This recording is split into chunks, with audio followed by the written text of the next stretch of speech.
రాజారత్నపురం, నువ్వు కూడా పుట్టుండవేమో, రాజారత్నపురం ఆనాడు ఉన్నటువంటి కలెక్టర్ గారు.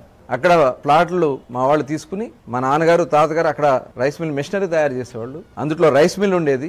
అక్కడ చుట్టూ చెరువులు అయిపోతే రైస్ మిల్ నడవట్లేదని చెప్పి ఐస్ ప్లాంట్ కింద కన్వర్ట్ చేసుకుని ఇవాళ ఐస్ ప్లాంట్ రన్ చేసుకుంటామంటే మా అన్న కొడుకులే రన్ చేస్తుంటే, అదేదో నేను అక్కడ పొలాలు కొనేసి ఎకరాలు కొనేసాను, దాంట్లో ఐస్ ప్లాంట్ కట్టానని చెప్పి మాట్లాడుతున్నామంటే ఒకసారి ఆలోచించాలి. మనం అందరూ కూడా ఆలోచించాల్సినటువంటి సమయం. వీళ్ళు మతిస్థిమితం చెడిపోయి ఏదో ఒకటి బురద చల్లాలి, ఏదో ఒకటి చేయాలి, ఇలాంటి ఒక దుర్మార్గమైనటువంటి ఆలోచనలు ఉన్నటువంటి వ్యక్తులు. ఇంకోసారి చెప్తున్నా, నా కుటుంబ సభ్యుల గురించి మాట్లాడితే మటుకి నాలుక చీరుతాను. ఎవరైనా సరే ఒళ్ళు దగ్గర పెట్టుకుని మాట్లాడు. ఇంటికి వస్తే మర్యాద ఇస్తాం, ఇంటికి వస్తే భోజనం పెడతాం, ఒక కాఫీ ఇస్తాం, అది కూడా తప్పేనా?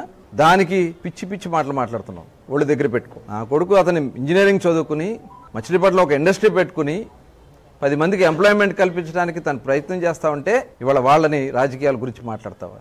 నీకులాగా గంజాయి వ్యాపారం నేను నా కొడుకుని పంపలా, నీకులాగా అచ్చోసిన ఆంబోలాగా రోడ్ల మీద వదిలేలా. పిచ్చి పిచ్చి వాగుడు వాగితే తాట తీస్తాం, గుర్తుపెట్టుకోండి.